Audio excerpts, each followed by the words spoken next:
It's day one of the Gauteng Provincial Conference today, rather the ANC's Provincial Conference. Like other conferences, fireworks are expected. Deputy Provincial Chairperson Panyaza Lesufi and Lebogang Maile are going head-to-head for the position of Chairperson. ANC Acting Secretary General Paul Mashadile failed in his attempt for the two to not contest each other. In the meantime, provincial leaders are pleading with the national structure to not try to influence the outcome. For more on this, I'm joined now by reporter Lindokuhle Xulu. Good morning, Lindokuhle. How is the atmosphere today on day one of that all-important conference? Well, good morning, Mfundo. The atmosphere is as if the conference is about to begin. We've seen a lot of delegates voting and otherwise that are arriving each and every time. And as you can hear on the background, there are people that are already saying, here is the chairman. And that, of course, is a reference to Lebogang Maile, the MEC of Kokta that has joined us here. But it's the 14th conference of Gauteng. It is an important one as far as the spectrum of things is concerned in terms of some of the metros, some of the regions that are here within the province. But let's just speak to Lebogang Maile, who is said to be contesting for the position of chairperson. Thank you so much for your time, Date. First of all, it's an important time, like I said, for the ANC to be able to renew itself. But first of all, this conference has to take place. Your ideas about the issues that there are 3 metros that you've already lost, regions are struggling in terms of regaining those. So those are the tasks that would be laying ahead in terms of moving forward. Just give us a sense of some of the plans that are in place. If you do, in fact, become chairperson, what is it exactly that you'll do as a turnaround strategy? Yes, certainly. These are very difficult times for our movement, and we believe we need to unite and make sure that we work together to change our electoral fortunes, not for its own sake, but to pursue the national democratic revolution and its objectives, and to ultimately ensure that we solve the problems of our people. However, if the ANC as an organization is not united, it's not agile, it does not adapt and modernize, we will not be able to resolve these issues, because the challenges we face cannot be resolved by individuals, but they can be resolved by a united, cohesive organization that is rooted in the communities and that is visible, robust, and that is able to engage with the communities and mobilize them behind our objectives. We know that conferences are a democratic process that is take place, but we also do know that there was a form of attempt to persuade the 2 people who are actually trying to stand for chairperson, that is you as well as Panyaza Lesufi, by the Treasurer General, that is Paul Mashadile, to not contest each other in that sense because of fears of perhaps divisions within the party. What has failed there in terms of those attempts to not necessarily have this contestation that we will be seeing unfold in the next couple of hours? Firstly, there was no such an attempt, just speculation, which I have read about in the media. However, the Treasurer General has urged all of us, both me and Comrade Panyaza, to unite the organization and make sure that we don't have a nasty contestation. I have met him, he has met Comrade Panyaza, and he has never asked me not to stand. In fact, his concern is that we don't have a nasty contestation, because he understands that the ANC is a democratic organization. Contestation is allowed, and as long as it's done in an orderly, organizational and matured fashion, which is what has happened so far in our province. Comrade Panyaza is my colleague, is my brother. We are not fighting. We just have been given, there are people who have different preferences, and we will continue to talk. And if the branches direct us to do things differently, we would obviously listen, because it's not about ourselves.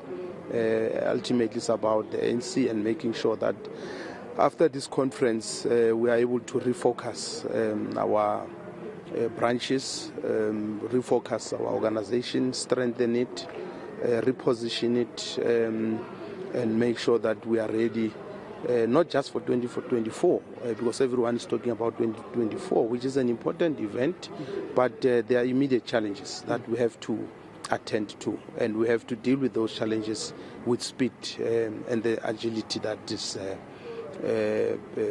required. The incumbent, Ubabu David Makura, said that the ANC has always been known in terms of leading with policy, suggestions and all of that, particularly the ANC in Gauteng. We do know that Gauteng, like many other provinces, is suffering from a lot of things, unemployment. You can cite the fact that COVID-19 has ravaged a lot of livelihoods, but there need to be policy changes that would then be deliberate in terms of coming back from all of these atrocities that we've faced as a province and as a country. But in terms of those suggestions, I know there'll be plenaries that will be focused on that, suggestions from the regions themselves that have already said. But what are some of the ideas that we could be looking out for as far as policy change is concerned to redress and address some of the issues that are faced by the society here in Gauteng? I think the first point, or rather the point of departure for me, is a comprehensive assessment of the policies and the positions we took in the last national conference, the provincial conferences. How far have we gone in implementing them, and what impact have they made, or what lessons, what are the weaknesses, and then we can say how do we improve, or are there any new policy proposals that we want to come with, because there's been a problem of implementation at different levels of government on a lot of policies. So I wouldn't rush into saying let's come with new positions. For instance, you will know we took a resolution on the expropriation of land without compensation. We took a position on the nationalization of mines, on the Reserve Bank, and many other policy positions we took in the national conference. So the first point of departure is to look at how far have we gone, what have been the difficulties for the national and the provincial leadership to implement and achieve some of those. You would know that in Gauteng we had what we call TMR, transformation, modernization and reindustrialization. One of the issues we spoke about was radical economic transformation, and we also spoke about township economy in that context. You will know that we have made strides in implementing that resolution, amongst many others. For instance, we now have a bill, but it's not just about the bill. Has it had an impact in the lives of our people? Has it helped the township-based? And so I'm just picking that as just but one example. But the transformation, modernization and reindustrialization strategy had 10 pillars. It spoke about the economy, it spoke about reindustrialization, it spoke about modernizing the public service and all that. So there's a lot of work we have done in implementing those. So that's why I'm saying before we even start talking about new things, we need to look at what we have and if they are working. And I'm sure you'll also be looking at the perception out there to say that the ANC always has these beautiful policies, but in the implementation part of it, that's where the deficit lies. And speaking of deficit, as my last question, certainly public deficit in terms of the support is one of the things that you'll be looking at. As you said, that it's not just about 2024, but ultimately that is a goal that must also be prepared for. Talk to us about some of the things that looms in terms of this, because the public is concerned about corruption allegations. The public is concerned about things that are untoward in terms of public offices. And in your case, you have been in fact called to in front of the Human Rights Commission to account for something that is labelled as the Alexandra Mafia, something that is labelled as a corruption scandal that has faced the people of Alexandra and left them destitute as we see them today. There was a heated exchange, in fact, with you and some of the commissioners at that time. But looking at that, there are still allegations to say that perhaps you were involved in that kind of thing. The trust from the public will then be a problem.